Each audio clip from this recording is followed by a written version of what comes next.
Hello everybody, thank you for joining me today for another Twilight Zone video on my Twilight Zone ranking series where I rank every episode of the original Twilight Zone from my least favorite to my favorite.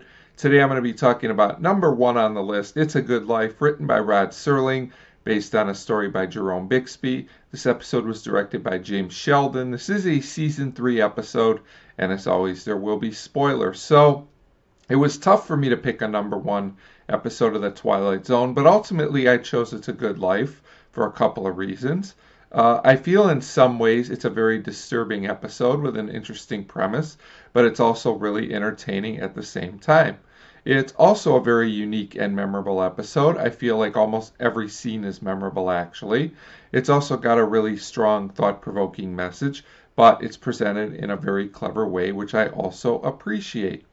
Serling's script is good and James Sheldon's direction is great. The acting is also very strong. Billy Mooney easily gives one of the greatest Twilight Zone performances as Anthony Fremont. His facial expressions are absolutely amazing. Cloris Leachman is also really good as his mother, and the whole supporting cast is amazing. I really feel like they sell the premise perfectly, and I actually believe they are frightened of Anthony. After a great opening narration where we learn about a monster from Rod Serling, one of his best openings in my opinion, we learn the monster is actually a 6-year-old child. And I have to say, what a great way to immediately get our attention and invest me in the episode. So we are in a town called Peaksville. We are introduced to Anthony, and this kid can read minds, and he has isolated his town from the rest of the world. This means the town is very short on supplies, but Anthony doesn't seem to be worried about it. He's too busy making three-headed gophers, and I have to say, the image of this is quite disturbing. So basically, Anthony controls everything. This is because if you challenge Anthony in any way, he can somehow teleport you to a cornfield, which is very interesting and also very disturbing. So everyone tells him everything he does is good no matter what. This would be freaky enough if it were an adult. Having this be a child with this kind of power is even scarier. So Anthony has obviously never been disciplined, and after talking with his father, he doesn't understand why other children won't play with him, even though he has sent some of them to the cornfield. So eventually we have TV night, which is some dinosaurs fighting, and Anthony definitely likes this. Everyone else seems less than thrilled, but they tell him it's really good anyway. It's also one of the men there's birthday party, a man named Dan. He gets presents, some brandy, and a record. Dan wants to play the record. The only problem is that little Anthony only seems to like music with no singing.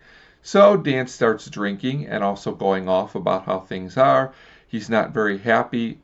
The problem is neither is Anthony. Dan calls him a monster and Anthony tells him to take it back. And I have to say the acting is really intense and incredible in this scene. Dan pleads with someone there to attack Anthony and end all of this, but no one has the courage to do it.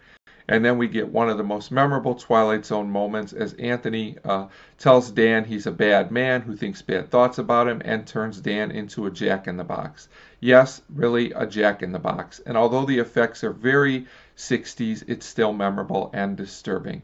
So Anthony sends Dan away to the cornfield, then makes it start snowing. It seems this will ruin at least some of the crops, but Anthony's father tells him it's a good thing he did and that tomorrow will be a good day. Wow, I have to say, an all-time great Twilight Zone episode. So just the thought of this kid having this control, and it seems to be never ending, is very, very disturbing. The episode is also so entertaining. I actually like that the ending is kind of open-ended. I think it makes it more disturbing imagining what is to come next. I just feel like this is a perfect Twilight Zone episode. It captures a time and place like no other episode. The acting, writing, and directing are all superb, and the episode is just so memorable all the way around. It's certainly a classic and my favorite Twilight Zone episode, so It's a Good Life comes in at number one on the list.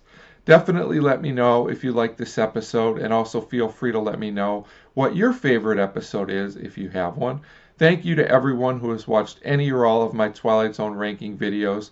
It's been a fun project, and I have really enjoyed sharing it with all of you Twilight Zone fans out there. Thank you very much for your continued support, and thanks for watching.